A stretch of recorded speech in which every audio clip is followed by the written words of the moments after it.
Ustadz, saya ini sakit-sakitan, tolong doanya Pak Ustadz. Bismillahirrahmanirrahim, Bismillahirwafi, Bismillahirkafi, Bismillahirmu'afi, Bismillahilladzi la yadurru ma'asmi syai'un fil ardi wala fis sama' wa huwas samiul alim. Masih sakit Pak Ustadz?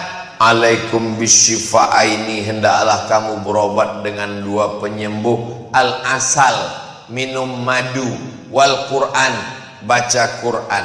Wa nunazzilu minal Qur'ani ma huwa syifa', kami turunkan Al-Quran. Baca Quran sudah, doa ulama sudah, dengan madu sudah, sholat tahajud, sholat hajat sudah.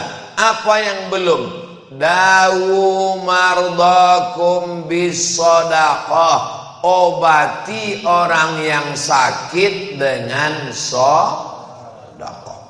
Ya Allah, saya bersedekah, berkat sedekah saya ini tolong sembuhkan penyakit saya.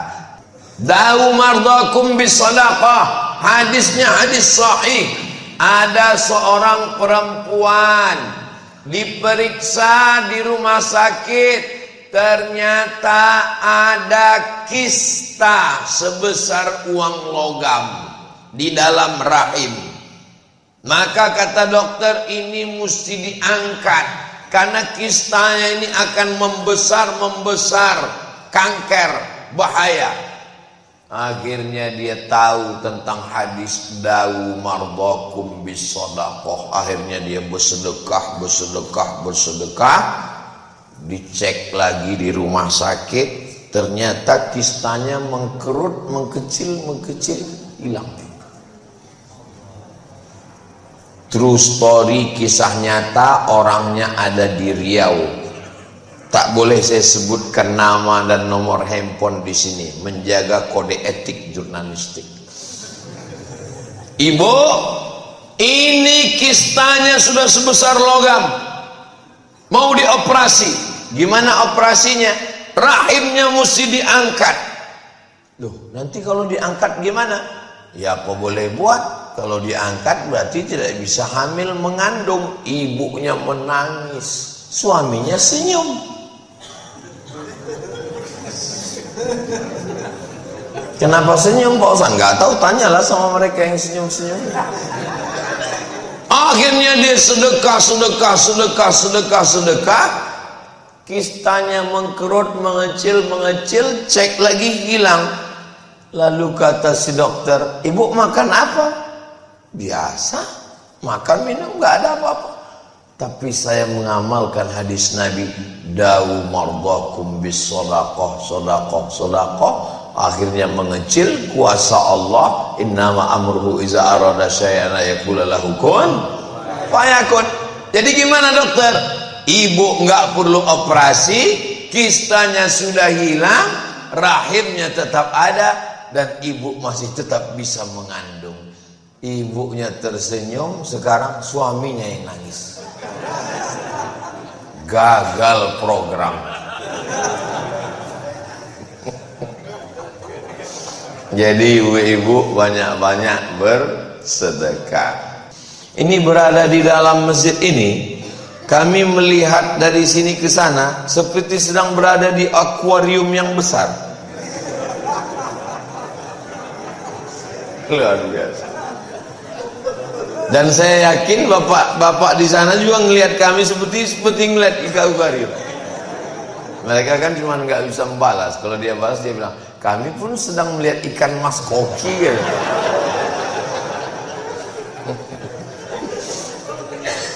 Luar biasa. Kalau ibu bukan ustazah, bapak bukan penghafal Quran, tapi ingin dapat pahala mengalir seperti penghafal Quran dan ulama, selesaikan itu kelas-kelas, mengalir pahalanya. Allahu Akbar. Datanglah sahabat Nabi namanya Sa'ad. Siapa namanya? Sa'ad. Sa'ad artinya bahagia. Ya Rasulullah, ummi matat, ibu saya meninggal. Apa atasaddaqu anha? Kalau saya sedekah pahalanya sampai nggak ke ibu saya? Kata Nabi, tasaddaq, sedekahlah saat pahalanya sampai. Ayu sadaqatu afdal? Apa sedekah yang paling afdal? Kata Nabi, suqya alma, memberi air minum.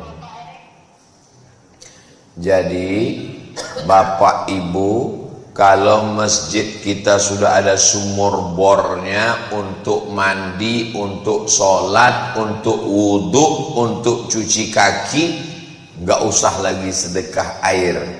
Tapi kalau belum ada, sedekah air bagus, mengalir sampai hari kiamat. Selesaikan yang belum selesai, hadiahkan pahalanya untuk almarhum ayah, almarhumah ibu. Anaknya dapat, orang tuanya pun dapat, mengalir sampai hari kiamat, insyaallah.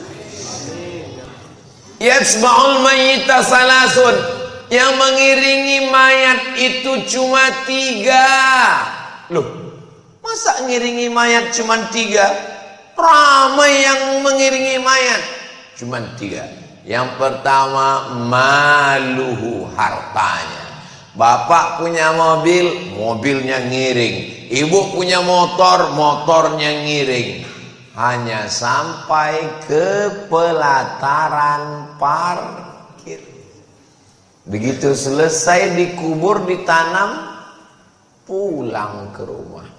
STNK, BPKB dibawa ke kantor Samsat, ganti nama. Kenapa nama ibu diganti dari STNK? Kenapa nama bapak nggak ada lagi di BPKB? Karena polisi tidak mau menangkap almarhum.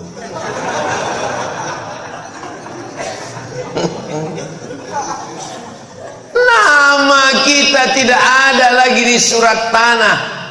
Surat tanah bapak, sertifikatnya setinggi tegak, diganti nama. Di mana? BPN, Badan Pertanahan Nasional. Ganti. Kenapa?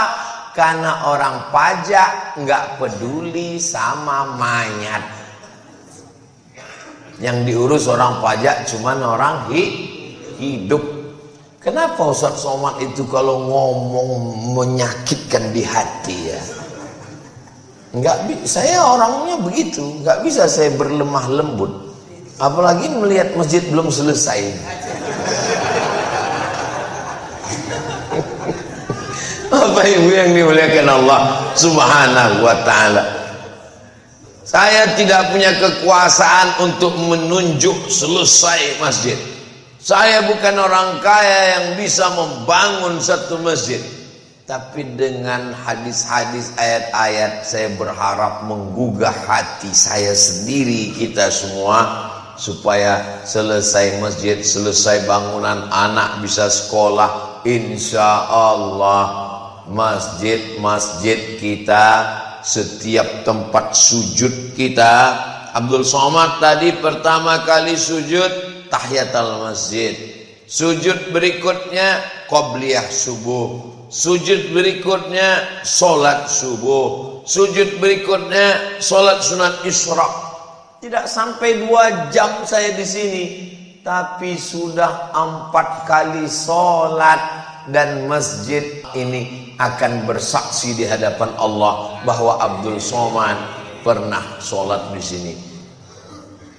Wa naktubu ma qaddamu wa asarahum.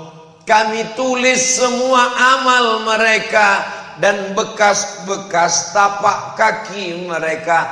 Bekas tapak kaki, bekas kening ke lantai, itu akan bersaksi nanti di hadapan Allah. Kalau di masjid banyak anak-anak muda, ada sekolahnya, insya Allah 2024 Ustaz Somad di sini, 2044, 2054 masih tetap ramai masjid ini dengan sholat berjamaah. Anak kecil dibawa ke masjid. Allah bisa karena biasa. Saya kalau di masjid itu banyak anak-anak, saya semangat. Kenapa? Masjid akan tetap hidup. Tapi kalau di masjid itu isinya udah Orang tua. Aduh. Ustadz janganlah ngomong begitu Pak Ustadz. Kami yang sudah tua ini kan tersinggung hati kami. Kunci dengar ceramah Ustadz Somad itu satu, jangan tersinggung. Karena beberapa jamaah tersinggung pulang meninggal.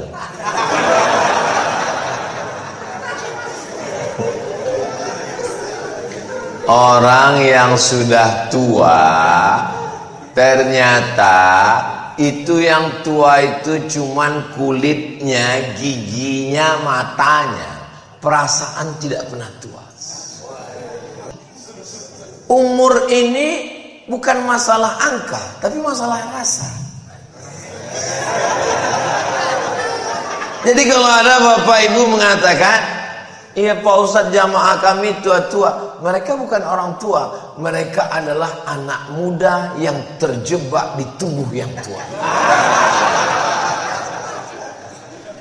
Jadi kalau ada orang mengatakan, nanti Pak Ustadz kalau saya sudah tua saya akan kehilangan semangat. Masalah hilang semangat, anak muda pun bisa hilang semangat. Banyak orang badannya muda tapi semangatnya tua, bawaannya mau mati aja. Tapi banyak orang yang tua dia tetap ke masjid. Apa kata anak-anak muda sekarang?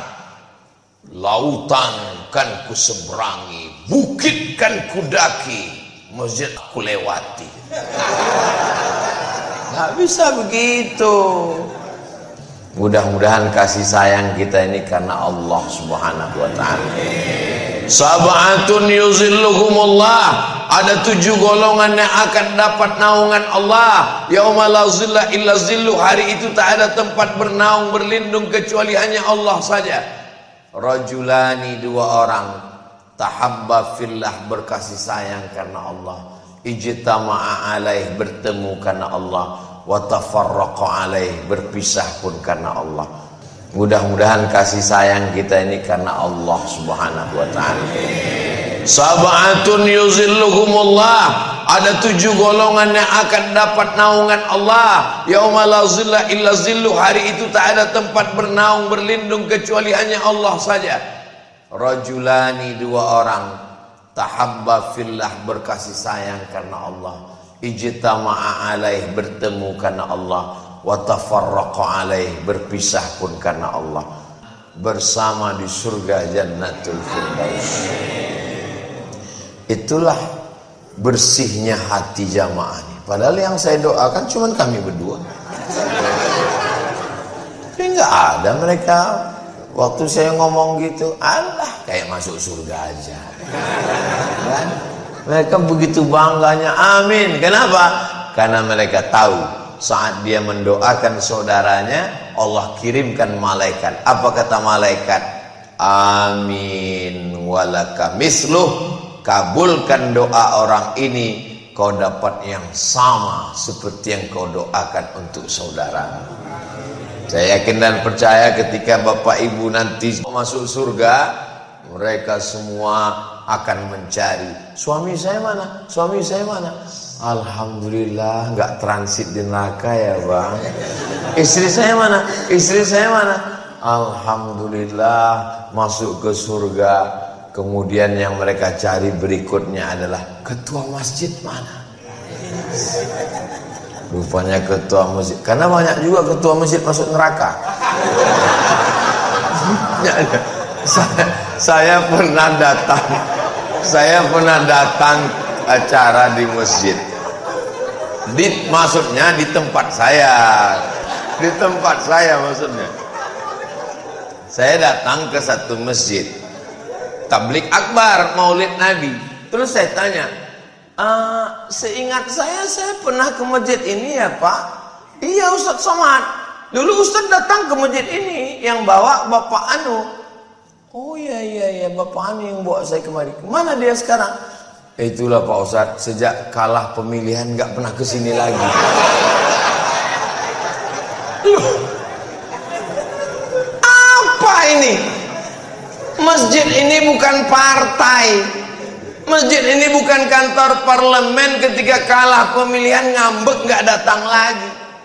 Masjid ini milik Allah. Maka ketika kita bersama-sama membangun masjid ini, wa annal masajida lillah, milik Allah Subhanahu wa ta'ala. Setelah terbit matahari baru kelihatan. Rupanya anak muda di luar semua. Begitulah adab anak muda ini. Orang tua disilakannya maju duluan, jadi luar. Padahal mereka sebetulnya terlambat datang. Masya Allah, jarang-jarang saya tausiah semangat seperti ini, luar biasa. Rupanya kalau kita di depan orang yang bersemangat, kita pun juga ikut semangat. Mengiringi mayat 3. Yang pertama hartanya, yang kedua keluarganya. Anaknya nangis, yang paling kuat nangis istrinya.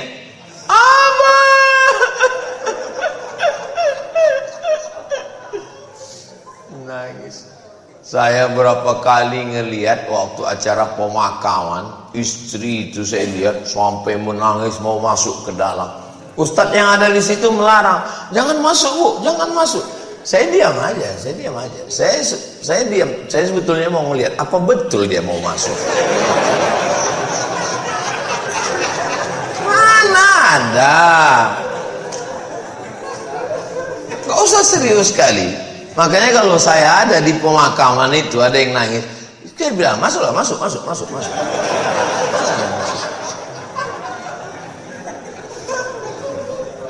Mobil harta tinggal, surat tanah berganti nama, STNK BPKB berubah, anak keluarga tinggal, wa yabqa wahidun, yang tinggal cuma satu, wa amaluhu, dan amal yang paling setia adalah sedekah. Sekarang sudah jam 6:30, matahari pun sudah terbit. Kita sholat sunat isyraq 2 rakaat, dan kabarnya saya diberitahu ada acara sarapan bersama di rumah masing-masing.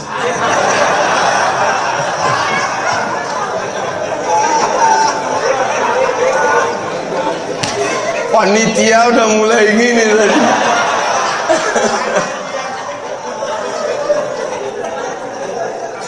Banyak silap salah saya menyinggung perasaan hati Bapak Ibu.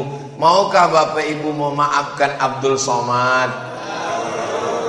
Di akhir majelis mari kita sama berdoa. Ala hazihin niyah wa kulli niyatin sholihah. Al-Fatihah.